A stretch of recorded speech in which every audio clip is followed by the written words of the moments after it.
Bismillahirrahmanirrahim. Bismillahirrahmanirrahim. Alhamdulillahirabbil alamin. Allahumma shalli wa sallim ala sayidina Muhammadin miftahi babi rahmatillah adada ma fi ilmillah salatan wa salaman daimain bidawami mulkillah wa ala alihi wa sahbihi. Allahumma shalli ala sayidina Muhammadin salatan taftahu biha lana futuhal arifin wa tufaqihuna biha fid din wa ala alihi wa sahbihi. Assalamualaikum warahmatullahi wabarakatuh. Para sahabat, teman-teman santri, sahabat santri dimanapun antum berada, khususnya yang saat ini berada di layar monitor bersama saya, dan kaum muslimin dan muslimat yang saat ini menemani saya di YouTube. Alhamdulillah kita bisa bertatap muka kembali dalam keadaan sehat walafiat. Mudah-mudahan kesehatan itu bisa kita gunakan untuk mendekat kepada yang memberikan kita kesehatan, yaitu Allah Subhanahu wa ta'ala. Dan mudah-mudahan kita ditambah kesehatan sehingga kita bisa hidup dengan nyaman. Amin Allahumma amin. Ikhwani rahimakumullah, malam ini kita akan belajar bersama-sama tentang satu kata yang menjadi harapan setiap orang. Kata itu adalah solusi. Solusi. Bahasa Indonesianya adalah jalan keluar. Jadi setiap orang hidup ini kan ada masalah, setiap orang hidup ada ujiannya.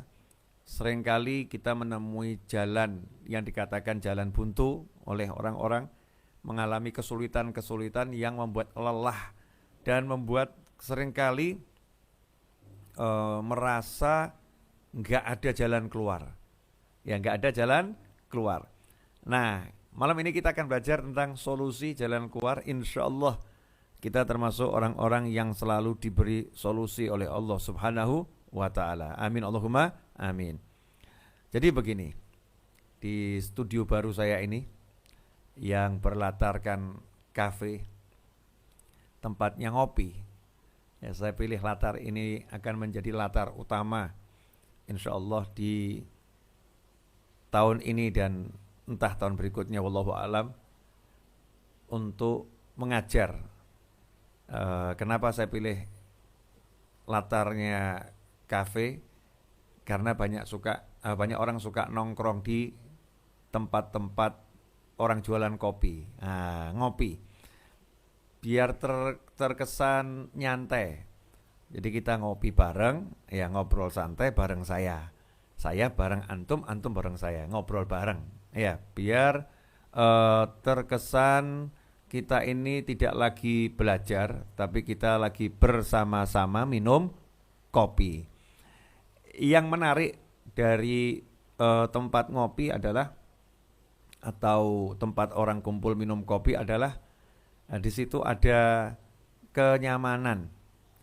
Ada kenyamanan di antara yang minum kopi, tenggelam dengan pikirannya masing-masing. Nah, ikhwani rahimakumullah, bagi yang belum menyiapkan kopinya, maka sebelum dimulai pengajiannya, biar nanti konsentrasinya itu tidak terganggu, kopinya disiapkan dulu.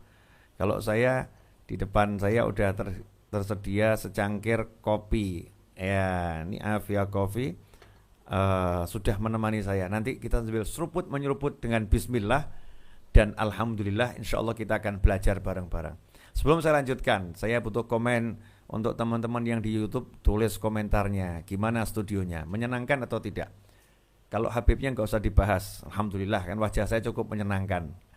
Menurut saya, perkara orang lain punya pendapat yang berbeda, saya hargai pendapat setiap orang atas diri saya. Nah, cuman saya kan harus bersyukur kepada Allah Subhanahu wa ta'ala. Maka saya katakan, alhamdulillah wajah saya, buat saya sangat menyenangkan. Buat saya ini wajib saya bersyukur pada Allah Subhanahu wa ta'ala.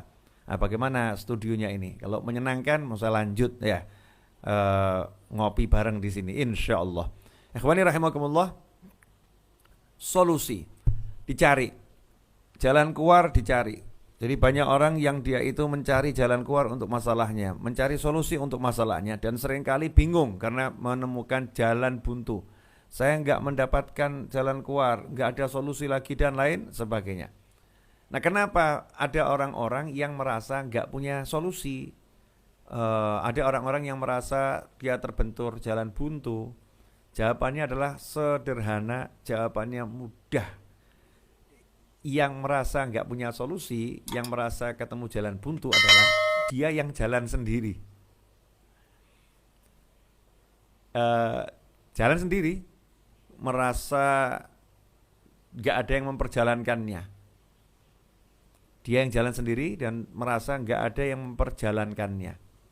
Dia yang merasa punya kemampuan.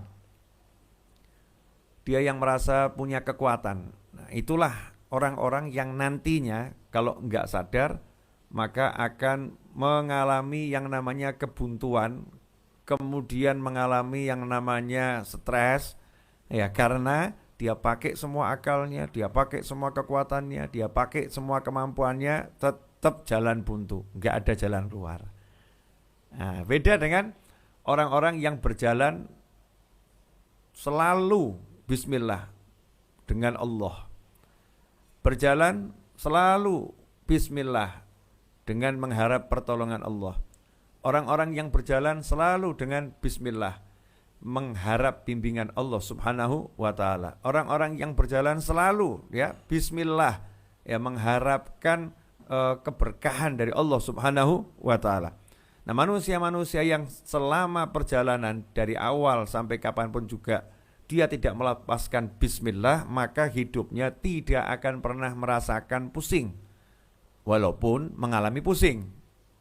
Hidupnya enggak akan pernah merasakan lelah. Walaupun hidupnya itu melelahkan. Walaupun hidupnya melelahkan, hidupnya enggak akan pernah merasa susah. Walaupun hidupnya itu penuh dengan kesusahan, tapi dia enggak akan pernah merasakan semua itu. Kenapa? Karena dia bersandar kepada Allah, dia selalu minta tolong kepada Allah, dia selalu mengharapkan bantuan dari Allah Subhanahu wa taala. Ikhwani rahimakumullah, saya mau ambil contoh yang sangat simpel yang kemarin menjadi khutbah Jumat saya juga di Batu Licin, kemudian juga menjadi bahasan ngobrol saya bersama Ustadz Yusuf Mansur di telepon, kemudian obrolan saya juga bersama beberapa sahabat saya yang duduk minum kopi bersama saya, yaitu tentang masalah yang dihadapi oleh para nabi dan rasul. Dalam contoh yang akan saya sampaikan di malam hari ini singkat, masalah yang pernah dihadapi oleh Nabi Yunus alaihissalam. Nabi Yunus alaihissalam itu ada beberapa masalah yang dihadapi dalam perjalanan hidup beliau. Yang mau saya ambil ketika beliau dakwah di kaumnya, kemudian kaumnya tidak ada yang mendengarkan. Dalam arti yang mendengarkan sedikit, yang menolak banyak. Yang menolak banyak, sampai akhirnya beliau mengambil keputusan, beliau mau cari tempat dakwah yang lain, lahan dakwah yang lain. Beliau tinggalkan perkampungannya, tinggalkan tempat di mana beliau berada, alaihissalam, keluar menuju tempat yang lain dengan niatan-niatan yang luar biasa baiknya. Tetapi Nabi Yunus alaihissalam ditegur oleh Allah SWT karena beliau keluar belum pada waktu yang diperintahkan oleh Allah Ta'ala untuk keluar. Jadi Allah belum perintahkan untuk keluar, tapi beliau keluar. Memang nggak ada larangannya ya, Allah nggak melarang, tapi Allah belum memerintahkan. Saat itu Nabi Yunus alaihissalam naik kapal laut. Nah, yang menarik di sini, kapal laut itu tiba-tiba mengalami badai yang luar biasa dahsyatnya, sehingga seisi kapal itu khawatir kalau kapalnya nanti karam dan tenggelam, kapalnya hancur, khawatir. Maka saat itulah mereka mengambil inisiatif. Biasanya ini kalau ada satu yang dilempar, lautnya jadi tenang. Mereka ambil inisiatif untuk diadakan undian. Nah, yang keluar itu nanti yang dilempar. Seperti yang pernah saya sampaikan kepada antum semua, kira-kira kalau kita ada di kapal itu kemudian diundi, maka harapan kita apa? Jangan keluar ya. Sama mungkin ngelirik kanan, ngelirik kiri, dia saja, jangan saya. Mungkin begitu ya. Ya, kalau misalnya ada Mas Fadli di situ, ada saya, Mas Novel, ya, ada Mas Suswanto, ada Mas Arif Nugroho, ada Mas Dedi Setiawan di kapal itu ya. Mungkin kita ini kan masih golongan kita ini kan jujur saja, ya masih belum bisa betul-betul mengutamakan nyawa kita untuk diberikan sama orang lain toh ya, belum. Ya kita belum sampai makom itu. Mungkin kalau Mas Fadli yang dilempar kan kita alhamdulillah semua, alhamdulillah bukan saya, Mas Fadli yang dilempar kan begitu. Mungkin Mas Fadli juga alhamdulillah Habibnya yang dilempar gitu kan ya, bisa jadi begitu. Alhamdulillah saya selamat dah, Habib enggak apa-apalah, cucu Nabi dilempar, wah syuhada, Masya Allah. Kalau saya masih banyak dosa, alhamdulillah itu pas tuh lemparannya itu. Mungkin mikirnya begitu, mungkin nih. Kalau kita dalam kondisi yang sama. Nah saat itu yang menarik, ketika diundi yang muncul adalah Nabi Yunus alaihissalam. Yang muncul nama Nabi Yunus alaihissalam. Dulu belum ditulis nama ya, masih pakai mungkin ada kayu yang satu kecil, ini miliknya fulan, yang ini ditanda-tandain gitu ya. Yang muncul miliknya Nabi Yunus alaihissalam. Menariknya itu seluruh peserta undian bukan ngucap alhamdulillah, tapi semua yang ikut diundi mengatakan jangan dia, tolong diundi ulang, beliau jangan dilempar, jangan dibuang, karena beliau orang baik. Nah, ini sangat menarik. Seisi kapal itu bukan ngucap alhamdulillah aku selamat, tapi seisi kapal gak rela kalau hamba Allah yang nama Nabi Yunus alaihissalam ini dilempar ke laut. Karena